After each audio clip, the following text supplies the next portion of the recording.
Hello everyone, welcome to my channel. तो मैं आज आपके लिए लेकर आई हूँ न्यू के ड्रामा सीरीज जिसका नाम है एस लाइन, जिसका मतलब है कि एक ऐसी लड़की जिसको पावर मिला हुआ है किसी की भी सेक्स लाइफ को देखने का।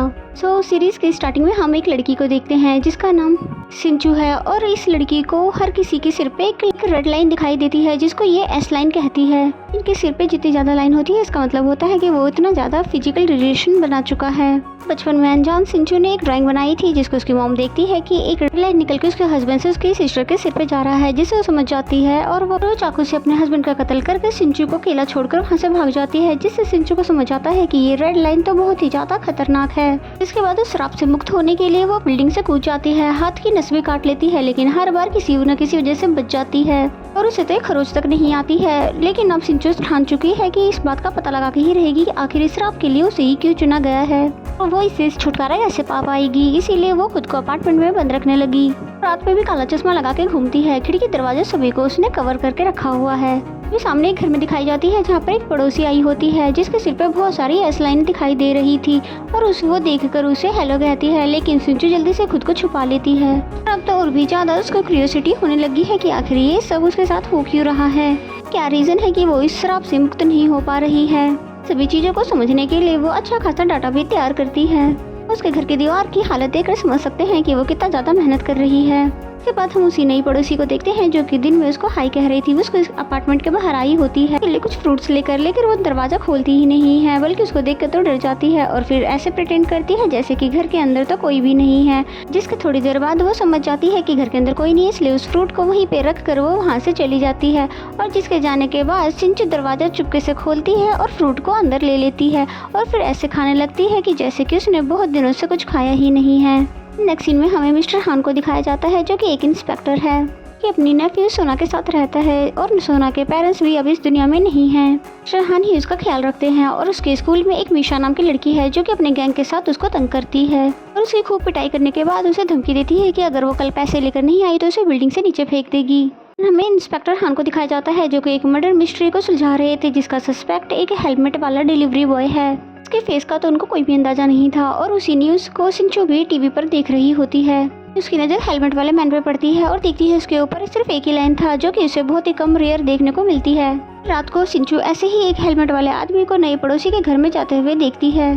तभी सिंचू ने पुलिस वाले को कॉल कर दिया है, लेकिन वो देखती है कि वो हेलमेट वाला बॉय तो उसका बॉयफ्रेंड है, इसलिए वो फोन को कट कर देती है। नेक्स्ट मॉर्निंग का सीन दिखाया जाता है जहाँ पर सोना स्कूल जाने से पहले मिस्टर हान से पैसे मांगती है। हान के पूछने पर कि कितने पैसे चाहिए तो बोलती है आपके पास जितने पैसे हैं वो दे दीजिए। फिर हान ने उसको अपने पैसे दे दिए और फिर बोलता है कि और पैसे चाहिए तो एटीएम से निकाल कर दे देगा और फिर उसकी बॉडी पे लगे हुए चोट को नोट करता है और पूछता है कि कैसे लगे। फिर सोना उससे बोलती है कि तुम्हें मेरी फिक्र कब से होने लगी और अपने रूम में चली जाती है और फिर हान को देखते हैं जो कि बालकनी में आकर सामने के अपार्टमेंट में देखने लगता है जिसमें सिंचू रहती है। तभी उसके एक कलीग की कॉल आती है जो कि बताता है कि रात में कोई एक सस्पेक्ट के बारे में कुछ बता रही थी, लेकिन तभी उसने कॉल काट दिया। तुम उसको देख लेना क्योंकि तुम्हारे ही सामने वाली बिल्डिंग के अपार्टमेंट 204 में रहती है। वो सिंचू से मिलने के लिए उसके अपार्टमेंट में आता है और सिंचू जैसे ही उसको देखती है तो डर जाती है क्योंकि इतने सारे रेड लाइन तो उसने कभी भी नहीं देखे थे। यहाँ पर एक आदमी आता है और बताता है कि कोई भी फायदा नहीं है क्योंकि वो कभी भी बाहर नहीं आते। देखो वहाँ पे कचरा पड़ा है जो कि वो फेंकती नहीं है बल्कि कोई दूसरा आदमी फेंकता है। आदमी के जाने के बाद दोबारा से हान उसका दरवाजा खटखटाता है और बोलता है कि देखो जिस सस्पेक्ट के बारे में तुम इन्फॉर्मेशन दे रही थी जिससे पुलिस की बहुत ज्यादा मदद होगी। तभी वो थोड़ा सा दरवाजा खोलती है और बोलती है कि मैंने गलती से पुलिस को कॉल लगा दिया था और फिर बताती है कि हेलमेट वाले लड़के को उसने उस घर में जाते हुए देखा था, लेकिन उसे बाद में पता चला कि वो तो उसका बॉयफ्रेंड था। और जैसे ही वो सिंचू को देखता है तो समझ जाता है कि ये कम उम्र की लड़की है, इसलिए उसके पेरेंट्स के बारे में पूछता है तो वो तुरंत ही दरवाजा बंद कर देती है। इसके बाद मिस्टर हान तो वहाँ से चले जाते हैं और उसी रात को सिंचू देखती है कि वही एक लाइन वाला हेलमेट वाला आदमी उसी के अपार्टमेंट में उसके ऊपर वाले फ्लोर में रहता है।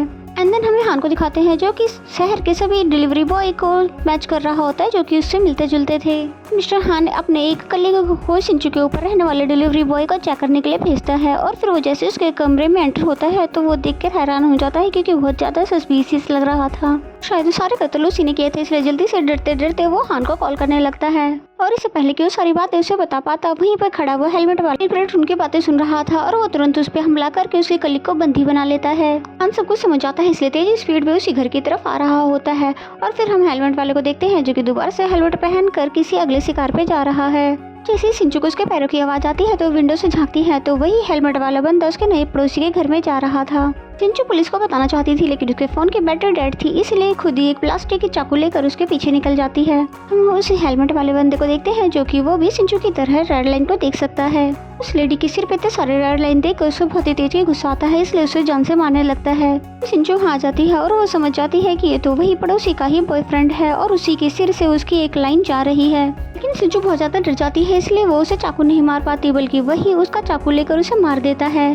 हम हान को देखते हैं जो कि सिंचू का घर खुला देखकर उसके कमरे में घुस जाता है और उसके कमरे में चारों तरफ देखने के बाद वो समझ जाता है कि सिंचू भी किसी चीज को ढूंढ रही है। और फिर तभी विंडो से वो देखता है कि सामने वाले अपार्टमेंट में एक आदमी किसी को मार रहा है और उस लेडी को बचाने के लिए सिंचू उसके पैरों पर चाकू मार देती है। और फिर जैसे ही वो किलर उसे मारने ही वाला था तभी हान उसको गोली मारकर दोनों को बचा लेता है, जिसके बाद एम्बुलेंस आकर उस लेडी और उस किलर को लेकर जाते हैं और मिस्टर हान उस सिंचू को उसका गॉगल वापस करते हैं जो कि उससे रास्ते में मिला था। जो उस चश्मे को देखते हुए उस किलर की बात को याद करने लगती है कि उसे भी ये चश्मा पहनकर वो रेड लाइन दिखाई दे रही थी। मिस्टर हान से पूछते हैं कि तुम्हें सच में हॉस्पिटल नहीं जाना, तो सिंचू बोलती है नहीं मुझे कुछ भी नहीं हुआ है। तभी वहाँ पर सोना भी आ जाती है और सिंचू को देखकर पूछती है कि तुम यहाँ पर कैसे, लेकिन सिंचू से कोई भी जवाब नहीं देती है बल्कि अपने अपार्टमेंट में चली जाती है। दिन घर आने के बाद हान सोना के रूम में जाता है और उससे जानना चाहता है कि स्कूल में सब कुछ ठीक है कि नहीं, सोना किसी प्रॉब्लम में तो नहीं है। लेकिन सोना उसके किसी भी सवाल का सीधा जवाब देती नहीं है बल्कि उसको बोलती है कि तुम्हें पैसे नहीं दे रहे तो यहाँ से चले जाओ। जैसे जाने लगता है तो सोना सिंचू के बारे में पूछने लगती है, जिस पे वो बोलता है कि तुम उसको कैसे जानती हो। तो वो बताती है कि मिडिल स्कूल में हम दोनों एक साथ ही थे। उसकी मॉम उसके डैड को मारकर उसको अकेला छोड़कर वहाँ से भाग गई थी। वहीं से सिंचू ने ये डिसाइड कर लिया था कि वो इसी तरह से लोगों की मदद करेगी। उसके बाद वो गोल उतार कर रख देती है, तभी उसके पास एक मैसेज आता है कि जैसी दुनिया तुम देख सकती हो वैसी दुनिया मैं भी देख सकता हूँ और वो ये जानना चाहती हो कि मैं कौन हूँ, तो बांजू स्कूल में आ जाओ। नेक्स्ट डे जब सोना स्कूल में आती है तो मिशा उसको लव लेटर दिखाकर चिढ़ा रही होती है, जो कि लेटर सोना ने ही लिखा होता है और उसने उसके लॉकर से निकाला होता है। इस बात पे तो सोना को बहुत ही तेजी गुस्सा आता है, जिसकी वजह से वो दोनों में मारपीट होनी शुरू हो जाती है। तभी टीचर फ्यूजन आकर उन्हें अलग करती है। टीचर उस लव लेटर को फाड़ देती है और सोना को समझाती है और फिर जैसे ही वो घर जा रही होती है तब सोना देखती है कि उसके लॉकर में एक चश्मा रखा हुआ है। घर आकर वो चश्मा लगाती है तो अपने सिर के ऊपर एक लाइन देखती है, लेकिन उसे कुछ समझ नहीं आता। और फिर जैसे ही हान आता है तो उसके सिर पे वो इतनी सारी लाइनें देखकर बहुत जोर से चिल्लाती है और जल्दी से वो डर के मारे चप्पल पहनकर घर के बाहर चली जाती है और हान को कुछ भी समझ नहीं आता है। और फिर वो जैसे ही मार्केट में जाती है तो बहुत सारे लोगों के सिर पर वो लाइनों को देखती है। फाइनली वो समझ जाती है कि ये फिजिकल रिलेशन वाली लाइनें हैं और वो स्कूल बहुत खुशी खुशी से जाती है। उसके सबके सिर पे लाइनें दिख रही थी और उसके फ्यूजन टीचर के सिर पे एक भी लाइन नहीं थी, जबकि दूसरे कोरियन टीचर के सिर पे तो बहुत ज्यादा लाइनें थी। मिसा के सिर पे 2 लाइनें देखती है जो कि इसी स्कूल में किसी से कनेक्ट हो रही थी। सोना उस लाइन को फॉलो करती है और उसे पता चलता है कि कोरियन टीचर से ये लाइन कनेक्ट हो रही है। ये देखकर तो वो मुस्कुराने लग जाती है जैसे कि उसे किसी ताले की चाबी मिल गई है और हमें सिंचू को दिखाते हैं जो कि स्कूल को वापस से ज्वाइन कर लेती है। उसके बाद टीचर फ्यूजन उसको सबसे इंट्रोड्यूस करवाती है और सिंचू जाके अपने सीट पर बैठ जाती है। एंड देन हम हान को देखते हैं जो कि नोटिस करता है कि वो किलर एक चश्मा लगाता था। हान को उसके सामान में कोई भी चश्मा नहीं मिला था, जिसके बाद वो सोना के स्कूल में जाता है क्योंकि वो किलर एक टीचर भी था। वहाँ आकर वो टीचर फ्यूजन से मिलता है। टीचर फ्यूजन उसे पहचान लेती है कि ये तो सोना के डैड है, लेकिन वो बताते हैं कि वो उसके अंकल है क्योंकि उसके मॉम डैड बहुत पहले ही गुजर चुके हैं। फ्यूजन को लगता है कि हाँ यहाँ पर सोना के लिए कुछ पूछने आया है, लेकिन वो बताता है कि वो एक मर्डर मिस्ट्री के लिए आया है। उनके टीचर जो कि लास्ट ईयर मैथ में पढ़ाया करते थे वो जो कि सीरियल किलर बन चुके हैं, जो कि अब एक इनकाउंटर में मारे गए हैं। फ्यूजन उसको तो पहचान लेती है लेकिन वो इस शहर में नहीं रहती है। तभी वो बताता है कि उसके सामान में उसका चश्मा नहीं था। तो टीचर फ्यूजन बताती है कि मैंने मिस्टर जिमिन को कभी भी चश्मा लगाया हुआ नहीं देखा था। उसके बाद हमें छत का सीन दिखाया जाता है जहाँ पर मिशा फिर से सोना को मारने जाती है। इस बार सोना उसका हाथ पकड़ लेती है और बोलती है डरने के बारी इस बार तुम्हारी है। तभी यहाँ पर सिंचू आ जाती है और वो मिशा को दीवार से पकड़ के लगा देती है और वो उसे धमकी देती है कि वो मिशा को लेकर बिल्डिंग से कूद जाएगी, जिससे वो प्रॉमिस कर लेती है कि वो आगे से इन दोनों को परेशान नहीं करेगी। तभी सोना सिंचू के पास आकर बोलती है कि तुम्हें मेरी मदद करने की कोई जरूरत नहीं है, मैं अपनी मदद कर सकती हूँ। और फिर जाने लगती है और सिंचू को लगता है कि शायद सोना उससे नाराज है। तभी सोना उसको आवाज़ देती है उसके साथ आने के लिए और फिर हान को दिखाते हैं जो कि टीचर से कहता है कि अगर आपको कुछ भी याद आए तो मुझे बता देना। तभी टीचर हान को कहती है कि सोना से मिल लेने के लिए, लेकिन वो मना कर देता है कि उसको ऐसे उनसे मिलना पसंद नहीं है। लेकिन सोना उन्हें पीछे से देख लेती है कि यहाँ पर भला क्यों आया होगा। उसके बाद हान को दिखाते हैं जो कि उसी बार में आया था जहाँ पर अक्सर जिमिन आया करता था। जहाँ हान बारटेंडर को उसकी तस्वीर दिखाता है तो वो बारटेंडर बताता है कि आदमी थोड़ा अजीब था, वो दूसरों को देखकर अक्सर गिनती करने लग जाता था। उसके बाद जोर जोर से हंसने लग जाता था, जिसकी वजह से कई बार लोग उसे पीट कर चले जाते थे। फिर फोटो को देखकर बोलता है कि वो हमेशा चश्मा लगाया करता था, जो कि इस फोटो में नहीं है। ये बात डायरी में नोट करने के बाद मिस्टर हान यहाँ से निकल जाते हैं। इसके बाद हम सोना को देखते हैं, जो कि मिशा का पीछा कर रही थी, और फिर जैसे ही वो कोरियन टीचर से मिलती है तभी वो अपने फोन में उसकी फोटो क्लिक कर लेती है। टीचर मिशा को लेकर होटल रूम में जाता है, जहाँ पर सोना उसे वो पिक भेज देती है। मिशा फोटो देख के हैरान तो होती है, लेकिन टीचर को इस बारे में कुछ भी नहीं बताती है। तभी मिशा टीचर से पूछती है कि अगर हमारे बारे में किसी को पता चल गया तो आप क्या करोगे। तो वो बताता है कि शायद मैं तुम्हें लेकर भाग जाऊंगा। जिसके बाद मिशा सोना को रिप्लाई करती है कि उसको इस फोटो से कोई भी फर्क नहीं पड़ता, क्योंकि वो तो नाबालिग है। अगर पकड़े भी गए तो सारा दोस्त तो टीचर पे ही आएगा।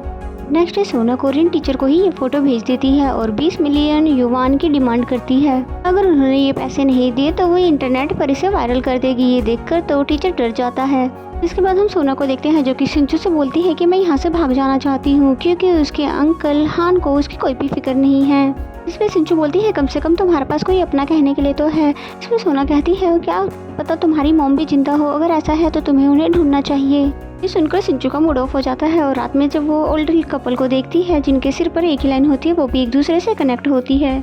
जबकि वहीं आसपास ऐसे लोग भी थे जिनके सिर पे बहुत सारी लाइनें थी। एंड द नेक्स्ट मॉर्निंग का सीन दिखाया जाता है, जहाँ मिशा क्लास में सो रही होती है, इसलिए उसे ऑफिस में बुलाया जाता है, जहाँ पर कोरियन टीचर उसे बहुत डांट लगाते हैं और फिर अकेले में उससे मिलने भी आते हैं। मिशा उस पर बहुत गुस्सा करती है। वो ऐसे बिहेव करता है स्कूल में जैसे कि वो उसको जानता ही नहीं है। टीचर उसे बताता है कि कोई उसे फोटो भेजकर ब्लैकमेल कर रहा है, जिसपे मिशा बताती है कि वो उसी की क्लास में पढ़ने वाली लड़की सोना है। जिसपे टीचर बोलते हैं कि भला उसे कैसे पता चला, क्या तुमने इस बारे में उसे बताया है। जिसपे बोलते हैं उसे नहीं पता, बल्कि वो तो खुद भी एक विक्टिम है। मिशा टीचर को बाहर भेज जाओ कह के चली जाती है, लेकिन बाहर आकर खुद भी सोच रही थी कि भला सोना को कैसे पता चल गया इस बारे में। और मिशा को जलाने के लिए वो उसके बॉयफ्रेंड के साथ घूमने लग जाती है। सोना के इस नए बिहेवियर को देखकर सिंचू भी बहुत ज्यादा हैरान थी। और फिर जब ये दोनों वॉशरूम में होते हैं तो सिंचू उस चश्मा को देखकर समझ जाती है बिल्कुल ये चश्मा वही था जो कि किलर ने लगा रखा था। तभी सिंचू बोलती है कि उसे पता है कि वो इस चश्मे को लगाकर एस लाइन को देख पाती है, पर सोना ऐसे बिहेव कर रही थी जैसे कि उसे उसकी बात समझ ही नहीं आ रही हो। सिंचू बताती है कि वो भी रेड लाइन को देख सकती है। तब वो पूछती है कि अच्छा बताओ तो मेरे सिर पे कितनी लाइन है। तो बताती है तुम्हारे सिर पर एक लाइन है, और टीचर फ्यूजन के सिर पे एक भी लाइन नहीं है, और तुम्हारे अंकल के सर पे बहुत सारी लाइन है। और फिर सिंचू पूछती है कि तुम्हें ये चश्मा कहाँ पर मिला था। तो वो बताती है कि उसको ये चश्मा उसके लॉकर में मिला था। सिंचू से मना करती है चश्मा लगाने के लिए, लेकिन वो सोना उससे छीन लेती है और कहती है ये मेरा है। घर जाते समय सिंचू उसको अपने डैड का असल मौत का कारण भी बता देती है कि उसके डैड इसी लाइन की वजह से उसकी मॉम के हाथों मारे गए थे, इसलिए इन चीजों में मत पड़ो, ये रेड लाइन बहुत ही ज्यादा खतरनाक है। फिर रात को जब वो मिशा के बॉयफ्रेंड को किस कर रही थी तभी कोरिया टीचर का मैसेज आता है कि उसने 20 मिलियन का इंतजाम कर लिया है, उसे आधी रात को आके स्कूल के छत से ले लेना। उसके बाद वो होटल रूम से निकलकर मिशा के बॉयफ्रेंड के साथ फोटो खिंचवाने लगती है। वहीं मिशा भी सोना का पीछा कर रही होती है, क्योंकि वॉशरूम में उसने सिंचू और उसकी बात सुन ली थी। किस तरह से उस चश्मे की मदद से वो सभी का एस लाइन देख सकती है। और जब वो सोना मिशा के बॉयफ्रेंड के साथ फोटो खिंचवा रही होती है तभी वहाँ पर मिशा आकर उसका चुपके से चश्मा चुरा लेती है। फिर जब वो चश्मा देखती है तो उसके बैग में नहीं होता है, तो बहुत ज्यादा परेशान हो जाती है, इसलिए वो सभी से पूछने लग जाती है, लेकिन किसी को भी उसके बैग से चश्मा चोरी होने वाली बात नहीं पता होती है। और दूसरी तरफ हम मिशा को देखते हैं, जो कि उसी चश्मे को लगाकर मॉल में घूम रही होती है। उसे भी सभी के सिरों पर एस लाइन दिखाई दे रही होती है। तभी सोना सिंचू को फोन करती है और बोलती है कि मेरा चश्मा कहाँ है। जिसपे सिंचू बोलती है तुम कैसी बातें कर रही हो, मैं तो घर पे हूँ, वैसे तुम हो कहाँ पर। फिर वो बताती है वो स्कूल जा रही है, और फिर फोन काट कर वो भागने लगती है। सिंचू बहुत ज़्यादा हैरान होती है कि रात के 12 बजने वाले हैं और वो स्कूल जा रही है। और हम सोना को देखते हैं जो कि भागते हुए छत पे जाती है। कोरियन टीचर से बोलते हैं कि तुम्हें यहाँ पर आते हुए किसी ने देखा तो नहीं। सोना पूछती है कि पैसे कहाँ पर है। तो कोरियन टीचर उसके आगे गिड़गिड़ाने लग जाते हैं कि मेरा एक बच्चा है और दूसरा होने वाला है, अगर मुझे नौकरी से निकाल दिया गया तो मैं इन्हें कैसे पालूंगा। और इतने कम समय में एक टीचर के लिए 20 बिलियन इंतजाम करना बहुत ही मुश्किल का काम है। तभी सोना कहती है कि तुम लोग अच्छे से जानते थे कि मिशा मुझे बुली करती है, लेकिन तुम सब ने उसे इग्नोर कर दिया क्योंकि वो एक बड़े बाप की बेटी है। जिसके लिए कोरियन टीचर उससे माफ़ी मांग लेते हैं और कहते हैं कि तुम इस फोटो को डिलीट कर दो, क्योंकि मेरी वाइफ ने अगर देख लिया तो बहुत ही ज़्यादा बुरा हो जाएगा, तो मैं तुम्हें बाद में पैसे दे दूंगा। लेकिन तभी उसके फ़ोन की वाइफ का मैसेज आता है कि उसने फ़ोटो देख लिया है। तो ये देख कर कोरियन टीचर को बहुत ही ज़्यादा गुस्सा आता है और वो सोना को कहता है कि तुमने ऐसा क्यों किया, तुमने ये फोटो मेरी वाइफ को क्यों भेजा। सोना मना करती है कि मैंने ऐसा कुछ नहीं किया है। दूसरी तरफ हम सिंचू को देखते हैं जो कि भागते भागते वो भी स्कूल तक पहुंच आई थी। तभी वो बिल्डिंग से गिरते हुए किसी को देखती है और उसके सिर पे एक लाइन देखकर वो समझ जाती है सोना है। वो उसके पास आकर वो बहुत बुरी तरह से रोने लग जाती है। इसके बाद वो फौरन ही उसे हॉस्पिटल लेकर आती है क्योंकि उसकी सांसें चल रही थी, जिसके बाद उसको ओटी में लिया जाता है और वो वहीं पर बैठकर बाहर इंतजार कर रही होती है। इंस्पेक्टर हान भी वहाँ भागते हुए आ जाते हैं और वो सिंचू से पूछते हैं कि तुम इतनी रात को स्कूल क्यों गई थी। तो उसे बताती है कि उन्होंने उसे फोन पे बताया था कि वो स्कूल जा रही है। इस समय स्कूल जाने वाली बात उसे कुछ ठीक नहीं लगती, इसलिए वो भी सोना के पास गई थी, लेकिन उसके अलावा उसे कुछ भी नहीं पता। लेकिन उसे इतना पता है कि कभी भी सोना ऐसा कदम नहीं उठाएगी। और next day Korean teacher school नहीं आया था, न ही किसी के फोन कॉल का आंसर कर रहा था। दूसरी तरफ मिशा भी स्कूल नहीं आई थी और हमें पता चलता है कि सोना अब कोमा में चली गई है। जिसके बाद हम सिंचू को देखते हैं जो कि स्कूल की बिल्डिंग पे खड़ी होकर कुछ सोच रही थी। तभी लीची नाम की लड़की कहती है कि सोना कभी भी ऐसा कदम नहीं उठा सकती, कि सोना बिल्कुल भी ऐसी कमजोर लड़की नहीं थी। और कितनी अजीब सी बात है कि जब से उसको बुली करने वाली लड़की मिशा भी स्कूल नहीं आ रही है। सिंचू को भी उसकी बात में दम लगता है क्योंकि कभी भी वो खुद को नुकसान नहीं पहुंचा सकती थी, तो फिर ये मर्डर ही हुआ। सिंचू लीची को बताती है कि अभी वो मरी नहीं है बल्कि वो अभी कोमा में है। तभी वो एक लड़के को देखती है जिसका चश्मा उतार कर वो उसे चेक करने लगती है। लेकिन जब सिंचू को तसल्ली हो जाती है कि ये चश्मा नॉर्मल है तो उसको वापस दे देती है और फिर अपनी क्लास में चली जाती है। लेकिन वो लड़का और लीची दोनों ही उसे हैरानी से देखते रहे। वहीं इंग्लिश के टीचर मिन को एक चश्मा मिलता है अपने डेस्क पर, जिसके बारे में फ्यूजन से पूछता है, पर फ्यूजन बोलती है कि ये चश्मा उसके स्टाफ पर नहीं है। इस चश्मे को वो उसके पास ही रखने का सलाह देती है। जिसके बाद वो उसे लगाता है तो उसे भी रेड लाइन दिखाई देने लगता है और वो मिस्टर जिन जल्दी ही समझ जाते हैं इस लाइन का क्या मतलब है। तभी वहाँ पे मिस्टर हान फ्यूजन से मिलने के लिए स्कूल में आते हैं और यहाँ वो उस लड़की के बारे में पूछते हैं जो उसको बुली किया करती थी। तो बताती है फ्यूजन की वो उस दिन से तो वो भी स्कूल में नहीं आई है। जिसके बाद मिस्टर हान मिशा के बॉयफ्रेंड का फोटो दिखाते हैं और पूछते हैं कि लड़का कौन है। तो उसके बाद फ्यूजन उस लड़के के पास उसको लेकर जाती है और मिशा का बॉयफ्रेंड उसे सब कुछ सच बताता है कि उसने और सोना ने किस किया था। जिसके बाद हम फोटो खिंचवाने के लिए स्टोर गए थे पर वहाँ पर उसका कोई सामान गुम हो गया था। जिसके बाद वो परेशान होकर वहाँ से चली जाती है। अब इंस्पेक्टर हान जो कि सीसीटीवी फुटेज देख रहे थे और वो देखते हैं कि जब सोना और वो लड़का फोटो खिंचवाने में बिजी थे तभी वहाँ पर मिशा आकर उसके बैग से कुछ निकालकर अपने साथ ले गई। और फुटेज में मिशा को वो चश्मा लगाए हुए भी देखता है लेकिन उसे कुछ भी समझ नहीं आता है। वहीं मिस्टर जिन जिसको अब वो चश्मा मिल गया है वो लगाए हुए हैं। और मिस्टर मिन जब अपने सिस्टर के घर पे जाते हैं तो वो देखते हैं कि उनके ब्रदर इन लोग के सिर पर भी बहुत सारी लाइनें निकल रही होती है। और फिर खाना खाने के बाद जैसे ही वो लिफ्ट में जाते हैं तो वो देखते हैं कि एक लाइन तो यहीं किसी फ्लोर में 4th फ्लोर पर जा रहा है। तो ये देखकर मिस्टर जिन को तो बहुत ही ज्यादा अपनी सिस्टर की फिक्र होती है। एंड देन हम हान को देखते हैं जहाँ पर उसका सीनियर इस केस को सुसाइड केस बताकर केस को क्लोज करने वाला है। लेकिन हान उनसे बहस करने लग जाता है क्योंकि उसे भी लगता है सोना ऐसा सुसाइड करने वाली लड़की तो नहीं है। वहीं हम स्कूल में देखते हैं कि कोरियन टीचर और मिशा की फोटो वायरल हो जाती है और ये फोटो किसी और ने नहीं बल्कि खुद कोरियन टीचर ने ही वायरल की थी। जिसके बाद उन्होंने खुद सुसाइड कर लिया और उसकी बॉडी भी उसी की कार में ही मिलती है, जिस पे एक नोट भी लिखा हुआ था कि उसे मिशा के साथ रिलेशनशिप नहीं बनाना चाहिए था और उसकी जिंदगी अब बर्बाद हो चुकी थी और उसे अब जीने का कोई भी अधिकार नहीं है। वहीं हम सिंचू को देखते हैं जिसकी दोस्त लीची उसे अपने फ्रेंड जिनसुक से मिलाती है। तो इंस्पेक्टर हान सिंचू को लेने के लिए वहीं स्कूल पर आए हुए होते हैं और फिर रास्ते में पूछने लग जाते हैं कि आखिर तुम सोना से मिलने के लिए अस्पताल में क्यों नहीं आती हो, आखिर वो तुम्हारी दोस्त है। हान कहता है देखो मुझे तुम पे बिल्कुल भी शक नहीं है, मुझे पता है कि तुमने जो कुछ भी किया है वो एक फ्रेंड के नाते किया है।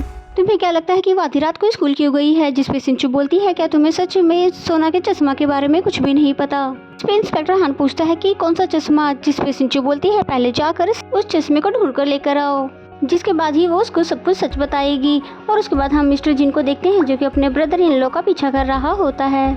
मिस्टर जिन को पता चलता है कि उनका ब्रदर इन लॉ झूठ बोलकर घर से यहाँ पर आकर किसी दूसरी लड़की के साथ बैठा है और फिर वो उसे होटल के रूम में रंगे हाथ पकड़ भी लेता है। उसके बाद उसे धमकी देता है कि कल मेरी सिस्टर को सच सच बता देना। एंड देन नेक्स्ट डे का दिखाया जाता है जहाँ पर टीचर जिनका ब्रदर इन लॉ उनकी सिस्टर को सब कुछ सच बताकर उसी होटल वाली लेडी के साथ उनको छोड़कर चले जाता है और इस गम को उसकी सिस्टर बिल्कुल भी बर्दाश्त नहीं कर पाती और पागलों की तरह बिहेव करने लगती है। देन नेक्स्ट सीन में हम इंस्पेक्टर हान को देखते हैं जो कि सोना के रूम को चेक कर रहे होते हैं। तभी उन्हें एक डायरी मिलती है जिस डायरी को वो सिंचू को दिखाकर उसके बारे में पूछते हैं जिन पे ड्राइंगें बनी होती है, जिसमें एक चश्मे की फोटो बनी थी और साथ में उसके सिर पे बहुत सारी लाइनें बनी थी। सिंचू इस पिक्चर के बारे में उसे समझाती है और उसके ऊपर जिस एस लाइन बनी हुई है उसके बारे में भी बताती है और ये भी बताती है कि वो भी बचपन से इन लाइनों को देख सकती है। हान को उसकी बात पर यकीन तो नहीं आता है, लेकिन उसने जितने भी केसेस देखे थे उन सब में ये चश्मा कॉमन था, जिस पे हान कहता है कि इसका मतलब सोना के पास वो चश्मा था और किसी ने उसका वो चश्मा चुरा लिया और सोना को भी बिल्डिंग से उसने धक्का दिया। हान कहता है कि पर ये कर कौन सकता है जिसने वो चश्मा चुराया होगा, जिस पे सिंचू बोलती है ये कह पाना मुश्किल है क्योंकि उसने कई लोगों को धमकाया था, हो सकता है उनमें से ही कोई हो।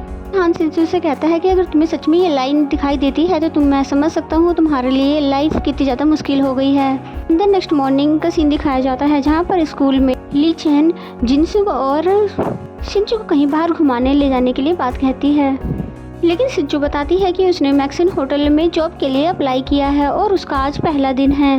ये हम स्कूल की स्टाफ किंग को देखते हैं जो कि वही ग्लासेस लगाकर बैठी होती है और वो भी इन लाइनों को देख सकती है। वहीं वो इसी स्कूल के एक म्यूजिक टीचर को पसंद करती है और वो एक एक्टर बनना चाहती है, इसलिए हमेशा स्कूल के बाद वो मैक्सन होटल में एक रूम बुक कर प्रैक्टिस करती है और ये वही होटल होता है जिसमें सिंचू अब काम करने लगी थी।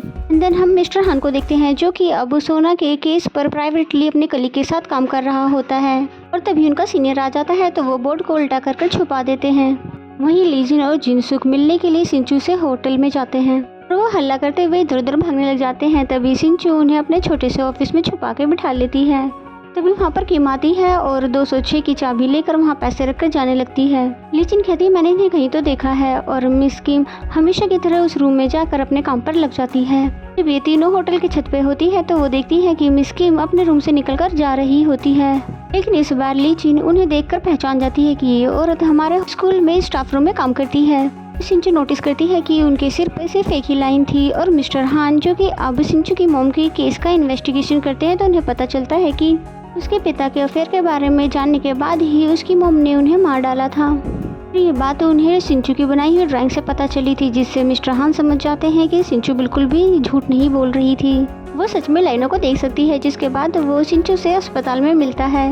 मिस्टर हान सिंचू से पूछते हैं कि सोना के सिर पे कोई लाइन थी कि नहीं, तो सिंचू बताती है उसके सिर पे सिर्फ एक लाइन थी। इंस्पेक्टर हान सिंचू से पूछते हैं क्या उसकी ये लाइन स्कूल या किसी क्लासमेट के सर पे से कनेक्ट थी, जिस पे सिंचू ने नाम में आंसर किया। हान को ऐसा लगता है कि शायद वो धक्का मारने वाला बंदा वही हो सकता है जिसके साथ वो फिजिकल हुई थी।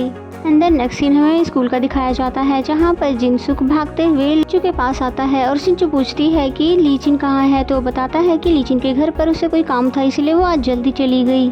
जिसके बाद सिंचू को लेकर वो स्विमिंग पूल एरिया में जाता है, लेकिन सिंचू मना करती है स्विमिंग करने के लिए। फिर थोड़ी देर बाद वो खुद ही स्विमिंग पूल में कूद जाती है। काफ़ी देर तक वो बिल्कुल भी बाहर नहीं आती है, जिससे जिनसु घबरा जाता है और वो भी स्विमिंग पूल में कूद जाता है। जिसके बाद तो सिंचू उस पर हंसने लग जाती है।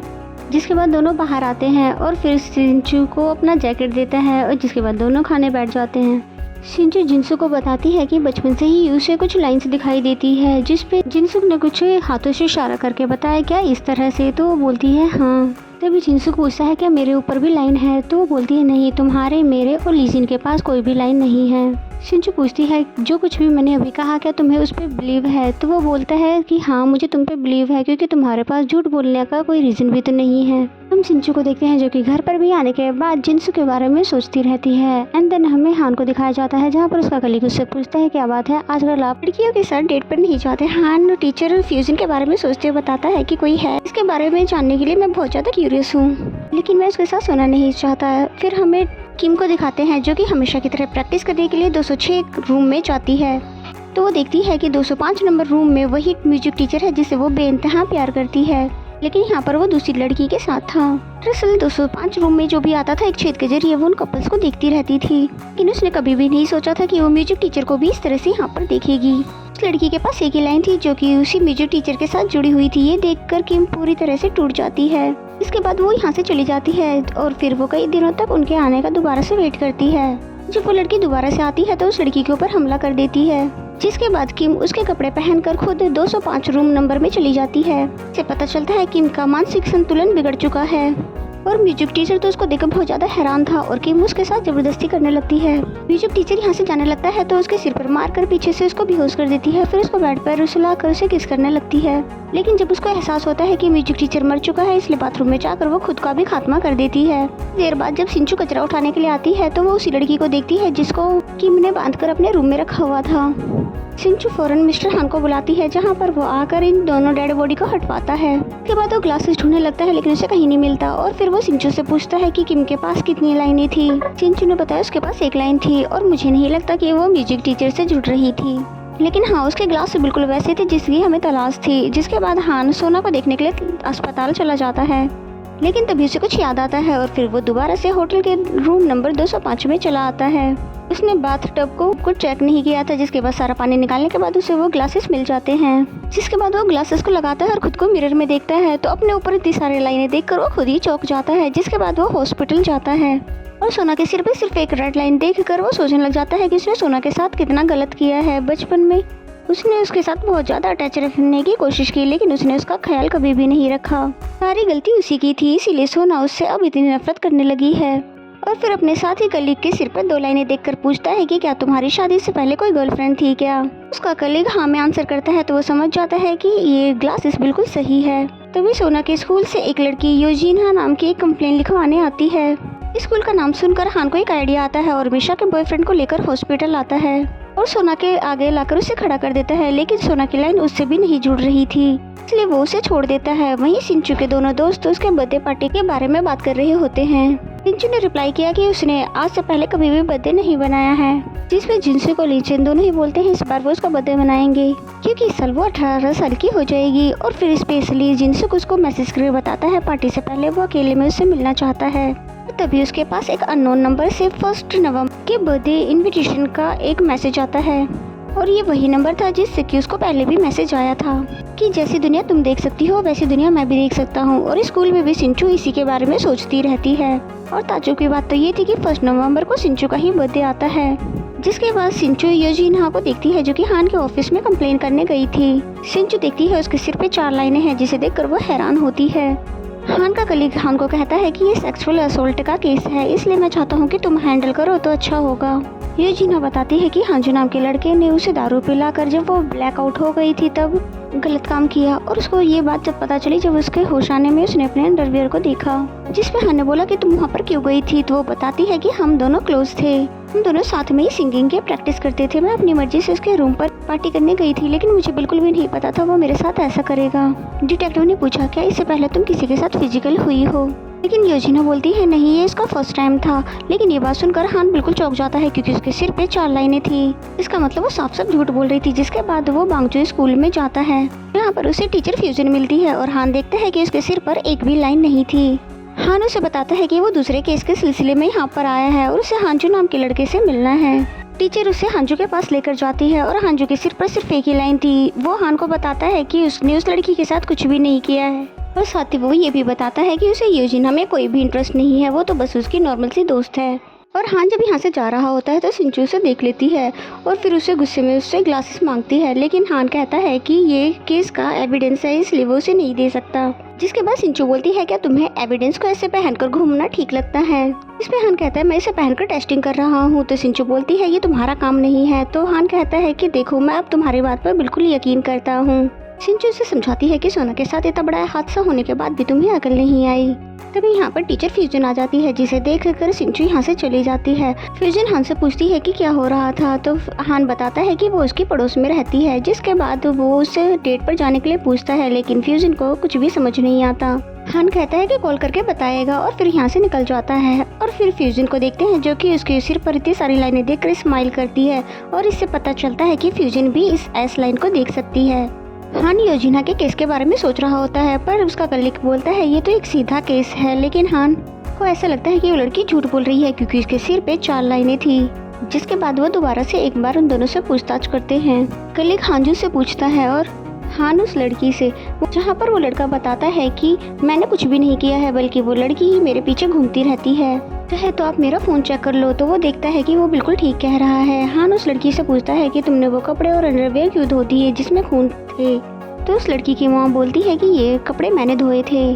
तभी हान की नज़र उस लड़के के ऊपर जाती है जिसका सिर से कोई भी एस लाइन उस लड़की से कनेक्ट नहीं हो रहा था।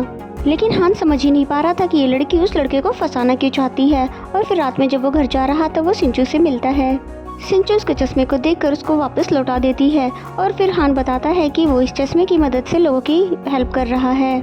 जिसपे सिंचू बोलती है कि तुमने किसकी मदद करी है, तो हान बताता है कि तुम्हारी क्लास की लड़की यो जिन्हा जो कि एक लड़के पे सेक्सुअल असोल्ट का केस लगा रही है, जबकि उस लड़के से उसकी लाइन तो कनेक्ट ही नहीं हो रही है। जिसपे सिंचू बोलती है कि वो सच बोल रही है, जबकि एक हफ्ते पहले उसके सिर पर एक भी लाइन नहीं थी, लेकिन अब 4 है। तो ये सुनते ही हान उस केस को दोबारा से रीओपन करवाता है। फिर अपने कली को लेकर हानियों के रूम पर जाता है और उसका रूम तो बिल्कुल ही साफ था, यानी कि जो भी सबूत होंगे वो भी मिट गए होंगे।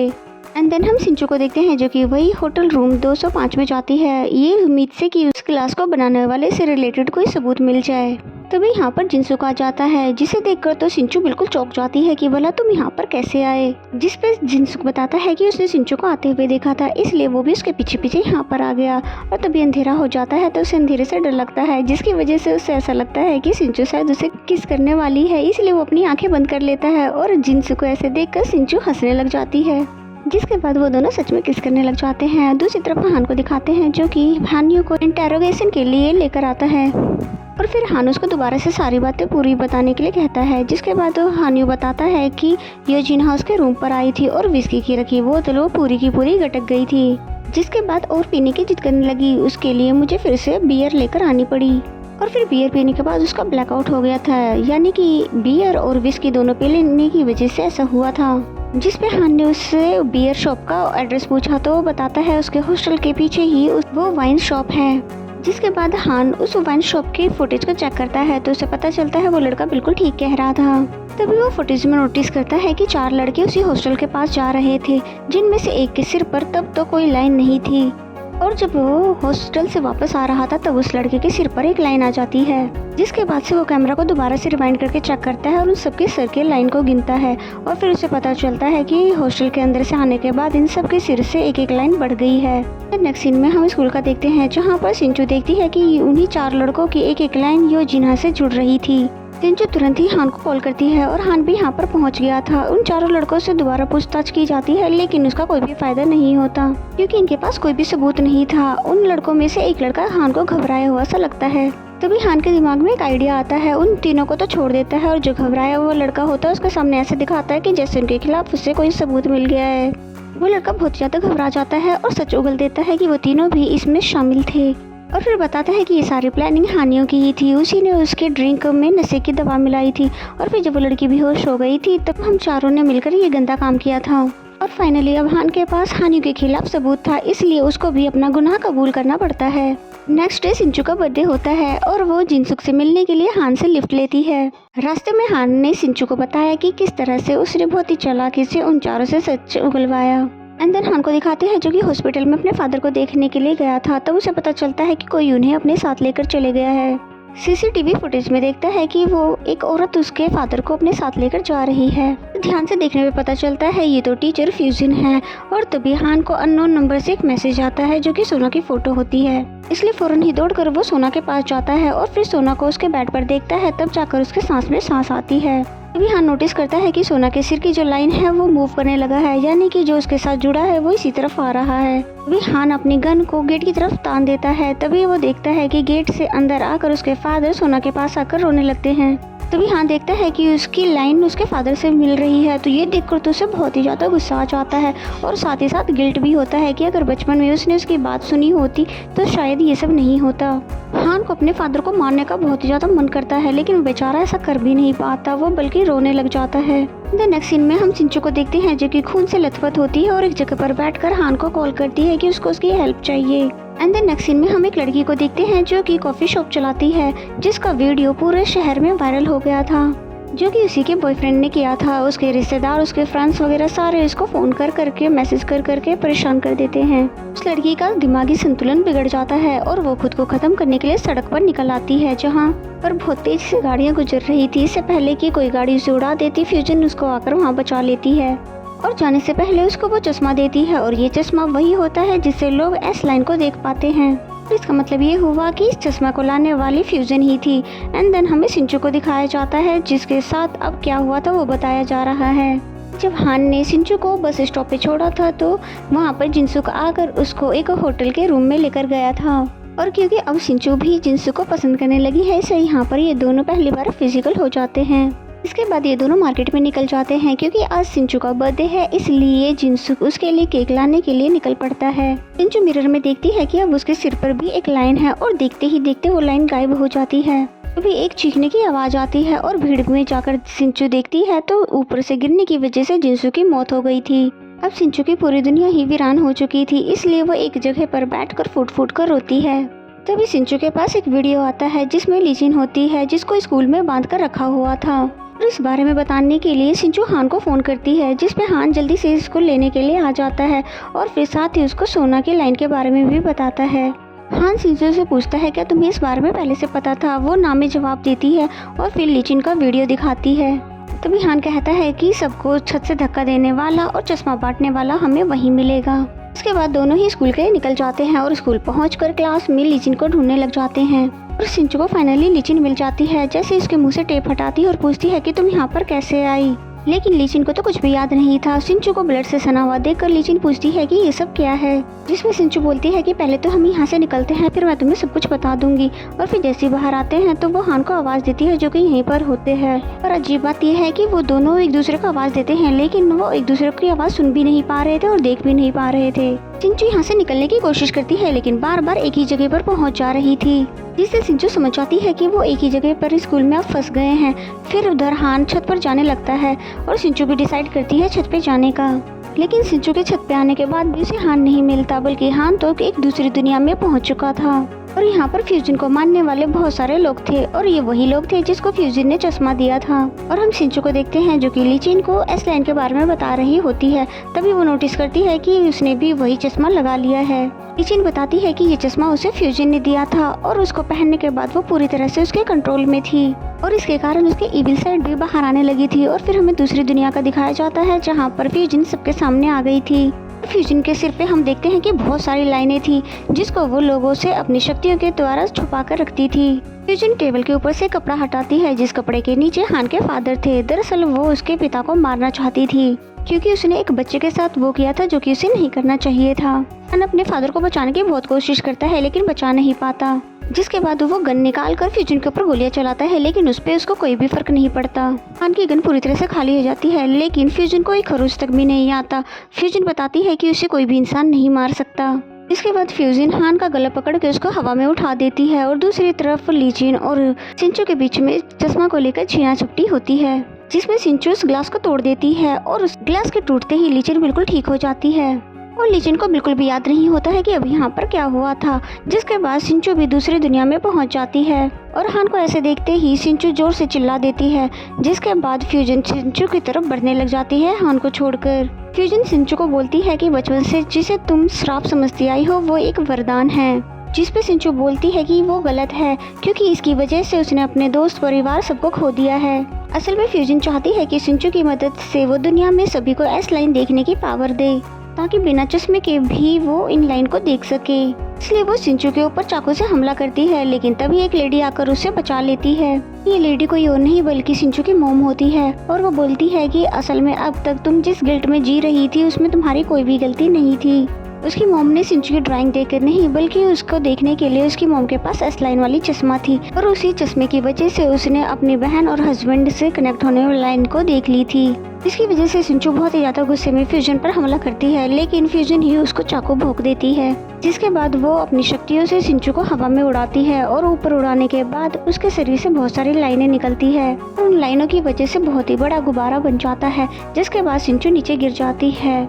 फ्यूजन फिर उसको अपनी शक्तियों से ब्लास्ट कर देती है। जैसे ही वो गुब्बारा ब्लास्ट होता है तो बहुत सारी लाइनें निकलकर आसमान में बिखर जाती है। तभी सिंचू उठकर उसी चाकू से उस पर हमला कर देती है, लेकिन फ्यूजन बोलती है कि अब इसका कोई भी फायदा नहीं है, मुझे जो करना था मैंने वो कर दिया है। और फिर तभी फ्यूजन की वहाँ पर मौत हो जाती है और वहाँ पर जितने भी लोग थे फ्यूजन के मरते ही सब ठीक हो जाते हैं और सिंचू और हान भी अपने रियल वर्ल्ड में पहुंच जाते हैं, जहां पर लीचिन सिंचू को संभालती है। लेकिन अब पूरा आसमान रेड लाइन से भर जाता है। तभी लीचिन हान के सिर पे इतनी सारी लाइनें देखकर डर जाती है और अब इसका मतलब ये हुआ कि अब सभी लोग इन लाइनों को देख सकते हैं। जिसके बाद हमें 1 साल बाद सिंचू को दिखाते हैं, जो कि बताती है कि अब इन लाइनों को सभी लोग देख सकते हैं और अपनी पहचान छुपाने के लिए अब कई लोग हेलमेट लगाते हैं।